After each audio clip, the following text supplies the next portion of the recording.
When I started looking through the 9/11 Commission report, I was outraged. I mean, millions of Americans were looking to this report, this book, to tell them what actually happened on September 11th, 2001. And they were doing so under the assumption that there had been a clear, open inquiry into the events, that all of the relevant questions had been asked and evidence had been provided. And this clearly was not the case. Well, the Keane report on 9/11, which was finally set up, I think is not a serious examination of what happened and what the causes were. I say that, first of all, because clearly the Bush administration didn't want to do it. They resisted all the calls for an official inquiry for several months. And what actually finally persuaded them to do this was not the politicians in Congress. It was the families, the wives of those who were killed at 9/11. The first thing it does is name the 19 hijackers, the mostly Saudi nationals. But of course we heard within days of the events that something like 5 or 6 of these people were still alive and well and living in the Middle East. Why wasn't this addressed in the 9/11 Commission report? Why wasn't there some inquiry as to who were the real hijackers if in fact the people who had been identified were clearly not the right people? And on the day itself, which I think is the most significant evidence, the first plane hit at 8:46 a.m., the Southern Tower at about 9:05 a.m., the third plane hit the Pentagon at 9:38 a.m. They knew there was a hijack between 8:10 and 8:20 in the morning, let's say 8:15, so they knew half an hour before the first plane, 3/4 of an hour before the second plane, and an hour and a half before the third plane hit their targets. And not once in that time did they scramble a warplane to intercept. Now that is just staggering.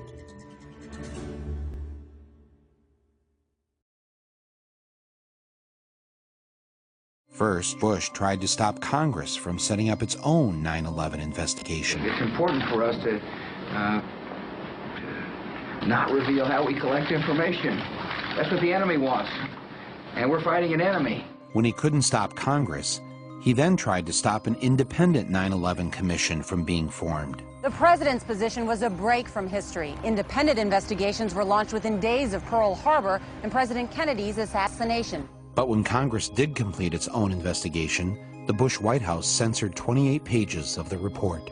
The president is being pressed by all sides to declassify the report. We have given extraordinary cooperation with Chairman Keane and Hamilton. We haven't gotten the materials we needed, and we certainly haven't gotten them in a timely fashion. The deadlines we set have passed. Will you testify before the commission? This commission? You know, I don't testify. I mean, I'd be glad to visit with them. The president named a supporter, Dr. Henry Kissinger, Secretary of State in the Nixon and Ford administrations, to head the panel. He has a penchant for secrecy, which is not what's needed here. There are questions about his role in Vietnam, his role in the coup in Chile. Several family members approached Kissinger and requested a meeting at his office in New York. Prior to the meeting, Kristen Breitweiser conducted a thorough investigation of Kissinger's potential conflicts of interest. Probably much to the chagrin of some of the people in the room, Lori asked some very pointed questions. Would you have any Saudi American clients that you would like to tell us about?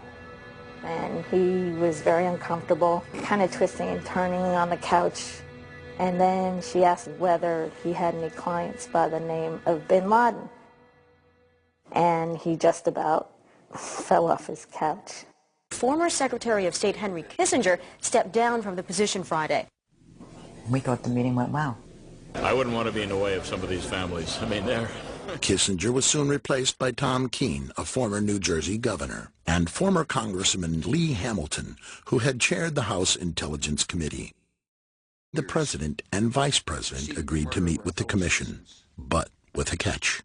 They insisted on meeting together, behind closed doors and not under oath.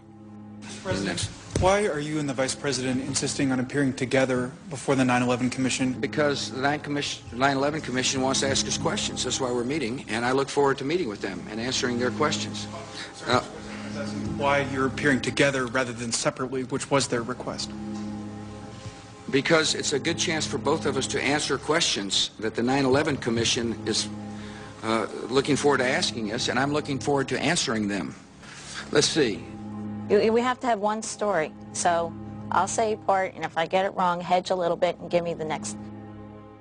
I want to thank the chairman and vice chairman for giving us a chance to share views on different subjects. And they had a lot of good questions, and I'm glad I did it. I'm glad I took the time. What topic did the commissioners want to spend most of the time on? It's probably best that I not go into the details of the conversation. The President and Vice President of the United States, don't you think they should be able to stand up and speak their own words? They should go under oath. They should be, yeah. In public. Don't you think that the families deserve to have a transcript or to be able to see what you Adam, said? you asked me that question yesterday. I got the same answer, yeah. The chairman of the commission is Republican, and even more importantly, the executive director is a Republican. And this executive director, Philip Zelikow, is not just any old Republican. He was a member of the National Security Council of the Bush I administration, where he worked with Condoleezza Rice. Then, during the Clinton years, when the Republicans were out of office, he and Condoleezza Rice co-authored a book. And I have co-authored a book with somebody, and I know you have to be very good friends, and you have to share almost all beliefs in common. He then worked for the transition team for the National Security Council for the transition between the Clinton and Bush administrations. And finally then, he was appointed to Bush's Foreign Intelligence Advisory Board. So, the commission is definitely not independent, if you mean independent from the White House, because the executive director represents the perspective of the White House. Now, why is this important? The executive director directed the work of the staff, and the staff of the commission, not the commissioners, did almost all the work. And as director of the staff, he decided which lines of inquiry were worthy to be looked into and which ones should not. Therefore, as executive director, Zelikow could direct the staff to investigate those events that were relevant to the official conspiracy theory and simply ignore all events that would be supportive of the alternative conspiracy theory. Some critics, having read the 9/11 Commission report, have called it the 9/11 Omission Report. Well, this is a good name because it systematically excludes virtually every fact supporting the alternative theory. Some people have also called it a whitewash, and it is. But this term assumes that the Commission should have investigated the White House, that is, various kinds of evidence suggesting that there was complicity by the White House. But given Zelikow's position, any investigation of the White House would have been carried out by, essentially, the White House itself. A more accurate way to put it was that as the White House's inside man on the Commission, Zelikow was in position to make sure that the White House, along with the CIA, the FBI, the Pentagon, and the Justice Department, was not investigated. Once we understand this, we will not be surprised by the Commission's omissions.